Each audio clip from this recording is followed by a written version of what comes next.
আপনি বলেছেন যে জামাত এবং আওয়ামী লীগ মুদ্রার এপিঠ-ওপিঠ। কারণ জামাত তো একটা এখনকার সময়ে সবচাইতে কি বলবো ক্ষমতার কাছাকাছি আছে, বা তাদের একটা মানে তারা এখন সেকেন্ড পার্টি হিসেবে নিজেদেরকে মনে করছে, এবং তারা এই গত 15-16 বছরে আওয়ামী লীগের আমলে তো নির্যাতিত হয়েছে, তাদের নেতাদেরকে অনেকে ফাঁসিতে দেওয়া হয়েছে নানা রকম মামলার কারণে, বিচারের প্রক্রিয়ার মধ্য দিয়ে। তো তাদেরকে আপনি আওয়ামী লীগের সঙ্গে তুলনা করছেন। দেখেন, এটা একটু ব্যাখ্যা করি আমি। ওইখানেও কিছুটা ব্যাখ্যা ওখানেও আছে, যেভাবে এসেছে সেখানে ব্যাখ্যা আসে নাই। ফটোকার্ডে ব্যাখ্যা যায় না, এটা আপনারা সেই কারণে ব্যাখ্যাটা জানতে চাইলাম। এখন ওইখানে আসলে পুরো সাক্ষাৎকারটা একটা ব্যাখ্যা ছিল যে আমরা অতীতে দেখেছি যে জামাতের যে মিস্টেক সেটা হচ্ছে ৭১। এখন আমরা দেখতে পেয়েছি যে আওয়ামী লীগ সবসময় এটাকে এই কার্ডটা শো করতো যে আমরা যদি না থাকি বিকল্পকে জামাত আসবে, এবং বিএনপি আর জামাতের সাথে 4 দলীয় জোটে একসাথে একীভূত হওয়াটা এটা হচ্ছে বিএনপির একটা মিস্টেক ছিল, এটা এখন বোঝা যাচ্ছে।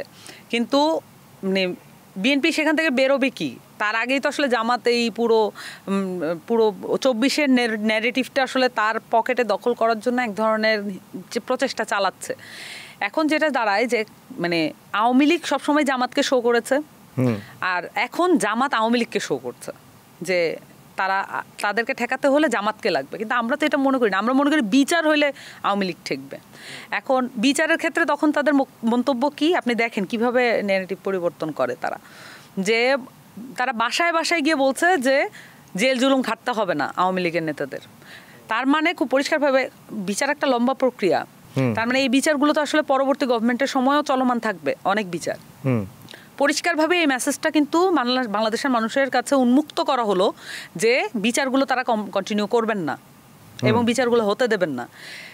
আপনি যে খবর নিয়ে দেখবেন সাভার অঞ্চলে যেই কয়টা, আমি সাভার একটা জানি বলে বিধায় বলছি, অন্যান্য অঞ্চলে খোঁজখবর নিলেও আজকেও পত্রিকায় রিপোর্ট হয়েছে যে ক্রমাগত এই আওয়ামী লীগের নেতাদেরকে ছাড়িয়ে দেওয়া হচ্ছে। এই যে সাভার অঞ্চলে যাদেরকে ছাড়িয়ে দেওয়া হয়েছে বিভিন্ন মামলা থেকে, তাদেরকে ছাড়িয়ে দিয়েছেন জামাতের একজন খুব সেলিব্রিটি আইনজীবী।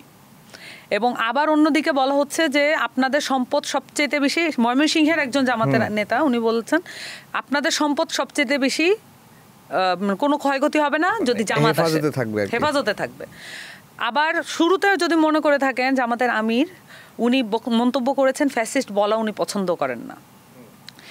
আমরা আওয়ামী লীগকে দেখিয়ে রাজনীতি করতে চাই না, আমরা আওয়ামী লীগের একটা সমাধান চাই।